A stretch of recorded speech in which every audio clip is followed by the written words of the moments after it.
Amarucancha, barrio de culebras, según el Inca Garcilaso. Corral de las serpientes quiere decir Amarucancha.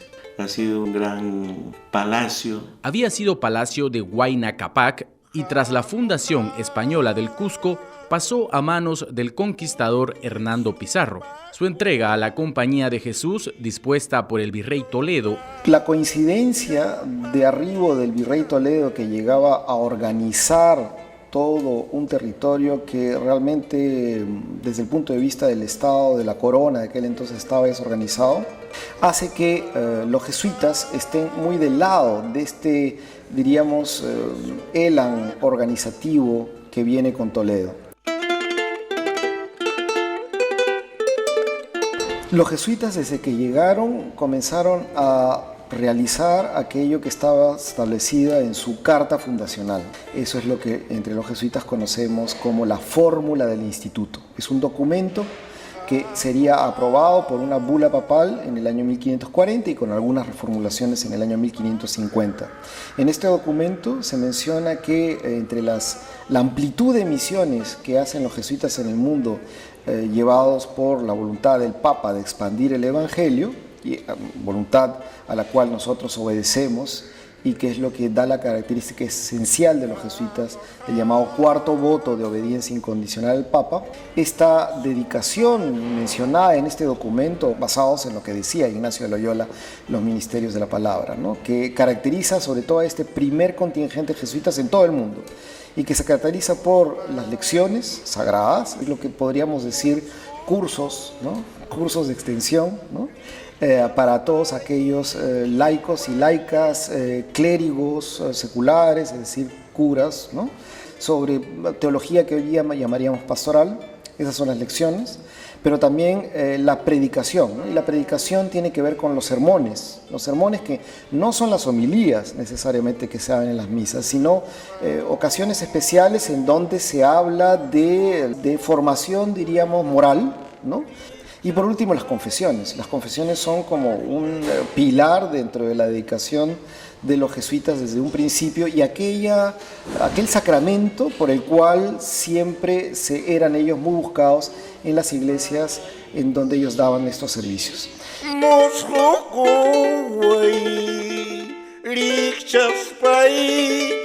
Esto se va a ir convirtiendo ya en la pastoral, diríamos, cerca de los indígenas, es decir, en un principio dedicados a la población hispánica o criolla en las ciudades, y ya luego expandiéndose a la población indígena.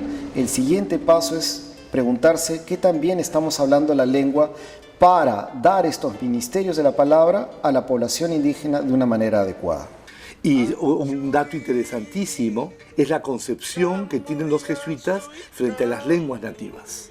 Eso es un tema clave, además, para entender la mentalidad jesuítica del virreinato.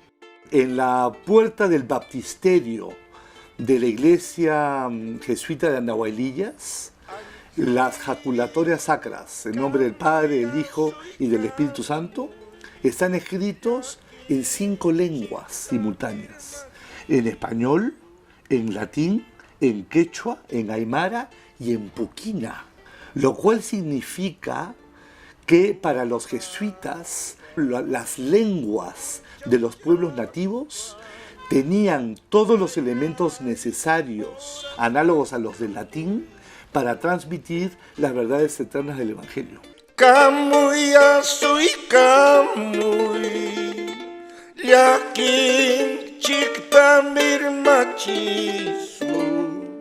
Y el padre Barzana, pues al llegar los jesuitas al Cusco, pues... Allí fue Barzana. Estamos hablando de 1570, 71. En 1571, el padre Barzana es enviado a la ciudad de Cusco para continuar su misión evangelizadora. Amarucancha, aparte de encontrarse en la antigua Aucaipata o Plaza Mayor, este lugar era uno de los más sagrados de la ciudad, junto con el Coricancha, Templo del Sol para los incas, actual convento de Santo Domingo,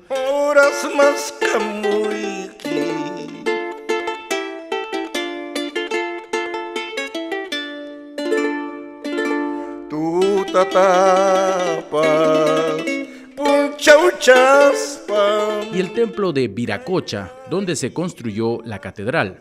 Viracocha, que es la traducción de como el Señor, ¿no? El Señor casi divino. Pero no se llama Viracocha, por ejemplo, a Dios. Para hacer la señal de la cruz, por ejemplo, se dice Dios Tataj o Yayaj, Dios Churi, Dios Espíritu Santo, Sutimpi. En la provincia jesuítica del Perú, luego del colegio de San Pablo, estaba el colegio de la Transfiguración en el Cusco. Iglesia y Colegio de la Transfiguración, Cusco. Propio colegio de la Transfiguración funcionaba la Universidad de San Ignacio de Loyola. La residencia de los padres, que ahora es Paraninfo Universitario.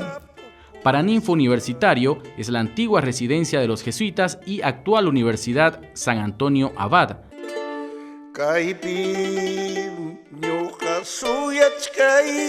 Podemos ver el patio y claustros de la residencia y de allí ver la iglesia de la compañía. Además de la iglesia, pues estaba San Bernardo, donde era el noviciado, y también parece que pues Colegio San Bernardo, colegio para los descendientes de los españoles. Y muy cerca había un colegio para seglares, ¿no? Muy similar en las normas al Colegio San Martín, que era el colegio de San Bernardo. Y en San Bernardo los estudiantes repasaban las clases que recibían en el Colegio de la Transfiguración.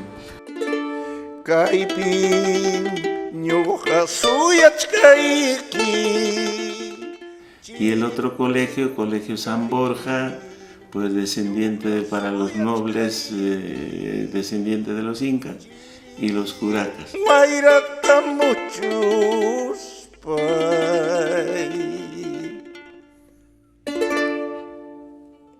En el Cusco, Barzana se ganó el respeto de todos, españoles e indígenas, y fundó junto con otros padres la Cofradía del Nombre de Jesús, con sede en la llamada Capilla Lateral de los Indios, al lado izquierdo de la iglesia de la compañía, hoy llamada Capilla de Nuestra Señora de Loreto. Allí promovió la devoción al Niño Jesús Inca. La iconografía del Niño Jesús Inca en el arte virreinal es un tema absolutamente fascinante, entre otros motivos porque es un culto que fue oficialmente propiciado por la Compañía de Jesús en el Cusco. Se sabe que para 1610, que es cuando se realizan las fiestas de beatificación a San Ignacio de Loyola, tanto en Cusco como en Lima, la cofradía del Niño Jesús en la iglesia de los jesuitas visten al Niño Jesús como un Inca rey. Con mascaipacha, que es corona imperial, con uncu, una túnica con tocapus, que eran estos emblemas con significados heráldicos que solía utilizar la nobleza inca del Cusco, con hojotas, que son las sandalias de oro de los jesuitas, con imágenes de pumas sobre los hombros, y en algunas representaciones incluso aparece el Niño Jesús Inca con una capa dorada de obispo.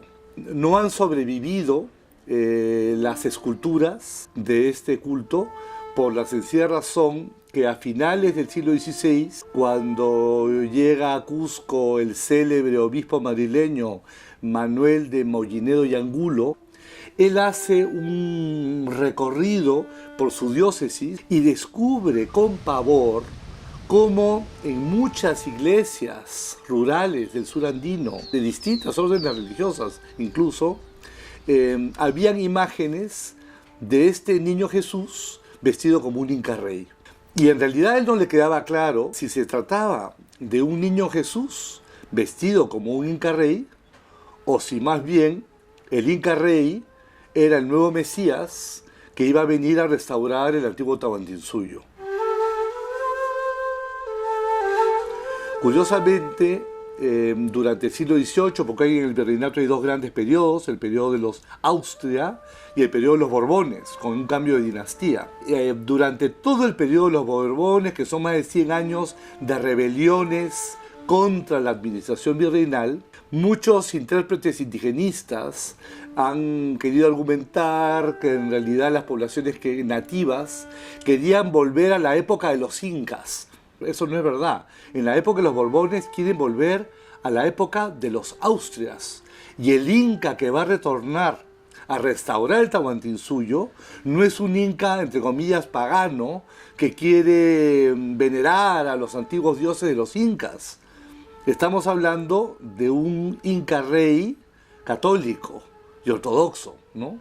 Y entonces es interesante que fueran los jesuitas los que propician este culto sincrético donde se representaban al inca en su función regia y en su función sacerdotal, porque en algunos casos tiene capa de obispo, pero también usa corona imperial inca. Y entonces hay ahí una ambivalencia simbólica que friccionaba con las reformas borbónicas que pretendían quitarle a la nobleza inca su poder político, que se lo había otorgado el propio Carlos V en la época de los Habsburgos. De hecho, Carlos V le da títulos nobiliarios a los incas. Y entre ellos está el torreón de Sacsayhuamán, que aparece en los tocados imperiales de la nobleza inca y que la utilizan además durante las procesiones del Corpus Christi. Pues la imagen del niño Jesús inca suele llevar el torreón de Sacsayhuamán en la cabeza para dejar constancia de la supremacía de la raza inca dentro del catolicismo. Entonces, de alguna manera, esta iconografía propiciada por los jesuitas es la punta de lanza para hacer un reclamo justo para la nobleza inca del Cusco.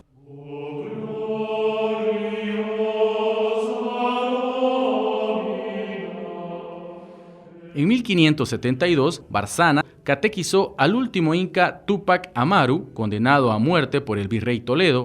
Cuando el virrey Toledo decide ejecutar a Túpac Amaru I, Alonso Barzana, al cual se le está abriendo un importante proceso de beatificación, estaba él en Cusco y le pide al virrey, primero que le perdonen la vida, porque era inocente, pero la decisión política estaba tomada, y entonces Barzana, como buen jesuita, dice, bueno, pero nosotros tenemos a nuestro cargo la buena muerte de los pecadores y de los reos. Denos la posibilidad de una conversión. Y entonces lo autorizan para eso.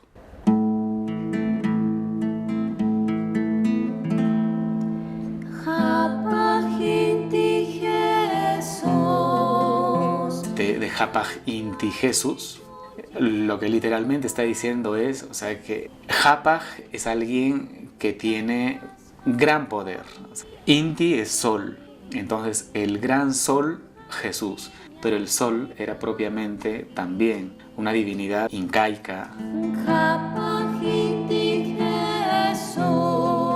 Bueno, la única representación que se encontraba a la fecha del padre Barzana es una plancha de metal, en realidad burilada, que sirvió para hacer grabados y que se conserva en una colección Barbosa Stern. Y ahí se representa al padre Barzana sentado en su silla, confesando a Túpac Amaru I, antes de su conversión al cristianismo. Al costado de él hay un demonio furibundo con los puños cerrados, porque se da cuenta que el inca está adquiriendo vida sobrenatural y que gracias al padre jesuita se lo están arrebatando desde sus manos, ¿no? Y se ve al inca literalmente vomitando culebras y arañas, porque esas son las representaciones del pecado, de los pecados mortales. O sea que de alguna manera la iconografía de la conversión del inca en manos del jesuita es representado casi como un proceso de exorcismo, en donde se le saca el demonio de adentro. O sea que actualmente, si el castellano convive con el quechua, es que en los cantos hay una mezcla, o sea, pero esa mezcla te hace comprender, precisamente haciendo algo así como un encuentro de estas dos culturas, y que no están en bronca, sino que se encuentran, se canta y pervive así.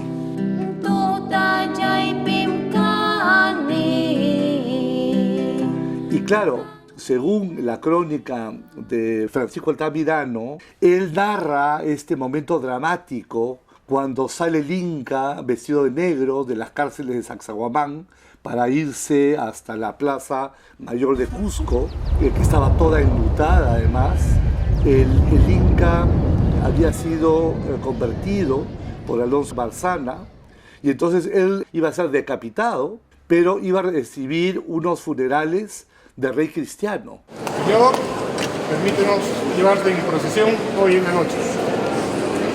Acompañarte como todos los años. Sabemos que todos hacemos un gran esfuerzo para estar contigo y tú nos proteges durante todo el año. En el nombre del Padre, del Hijo, del Espíritu Santo. Amén. Y llevarán su cuerpo a la catedral, donde será velado. ¡Brazo! ¡Brazo! ¡Lateral! Por un lado, el poder político ha decidido, asesinar al Inca, pero por otro lado, las órdenes religiosas, encabezadas por los jesuitas, están en contra de esto y le dan una sepultura cristiana a un Inca que ya se ha convertido al cristianismo. ¡Sobre hombro! ¡Hombro!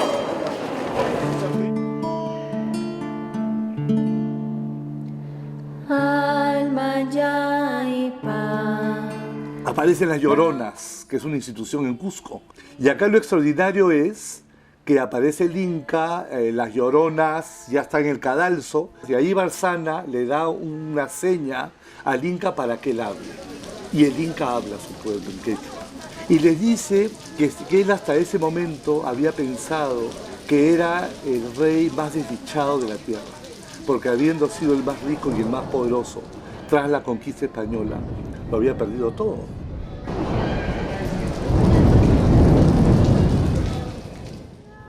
Pero que ahora que había hablado con los jesuitas, se había dado cuenta que en realidad era el rey más poderoso de la tierra. Porque el padre Barzana le había dicho que él iba a morir como un mártir de la iglesia. Se proclama católico, recita el credo, pero dice al final, y esta es la parte turbadora, que Barzana le había dicho que si él ofrecía su vida a modo de sacrificio por su pueblo, él iba a ascender a los cielos y desde ahí iba a poder negociar coronas de gloria para su pueblo y también iba a poder co-gobernar con Jesucristo por toda la eternidad. Entonces ahí sí se filtra parte de un pensamiento jesuítico americano y como a lo que el Inca le va a decir a su pueblo antes de morir. Y es que sus únicos representantes en la tierra eran los jesuitas.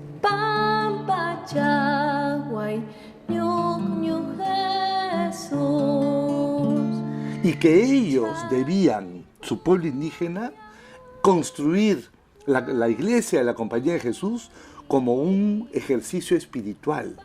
Y están las descripciones que hace Altamirano, que son extraordinarias, de cómo por años los indígenas, ya muerto el Inca, llevaban piedras gigantescas sobre sus hombros para ayudar con la construcción de la iglesia de la Compañía. Todo hecho gratuitamente y utilizando las artes manuales como un ejercicio espiritual.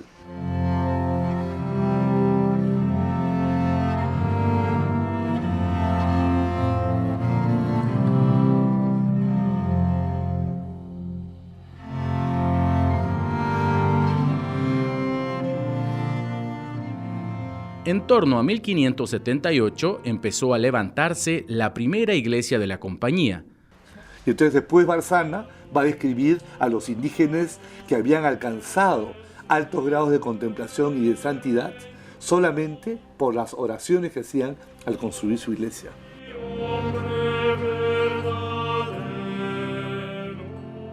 Este primer templo terminaría devastado por el terremoto que arruinó la ciudad, el 31 de marzo de 1650.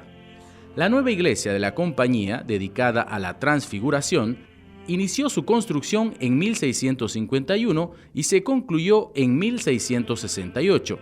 Es la que actualmente conocemos. En ese momento se había convertido en un monumento emblemático, señalaría el inicio del pleno barroco cusqueño y sería un referente. El cuerpo central de la fachada adopta la forma de un monumental retablo labrado en piedra. Diego Martínez de Oviedo, el autor documentado de esta obra, era uno de los ensambladores de la ciudad.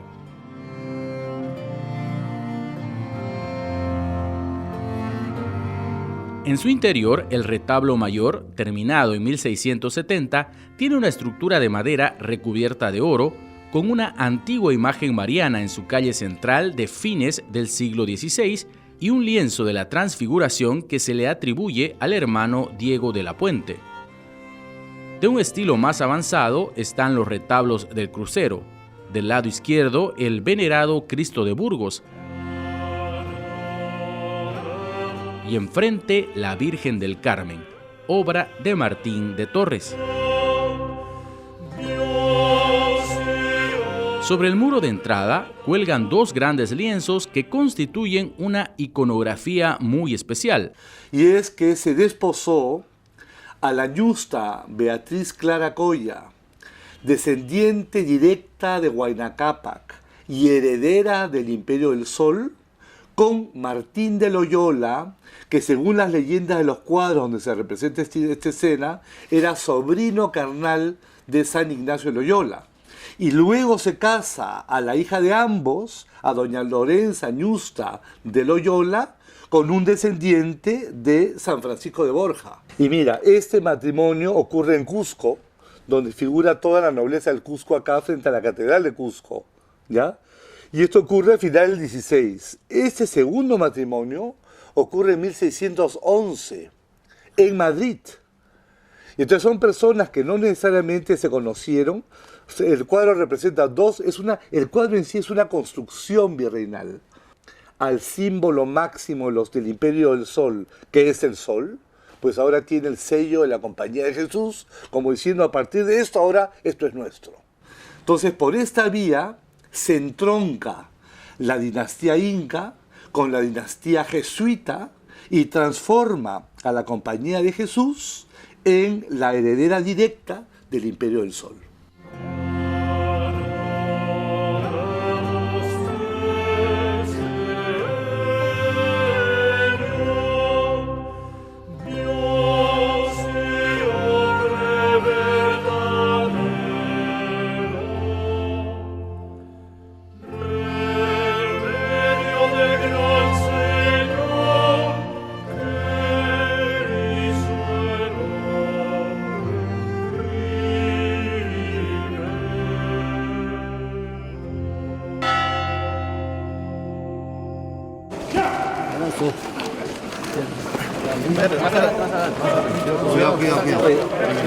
Cojan, no suelte. Vete el brazo más cerca. ¿Está bien ahí? Rico.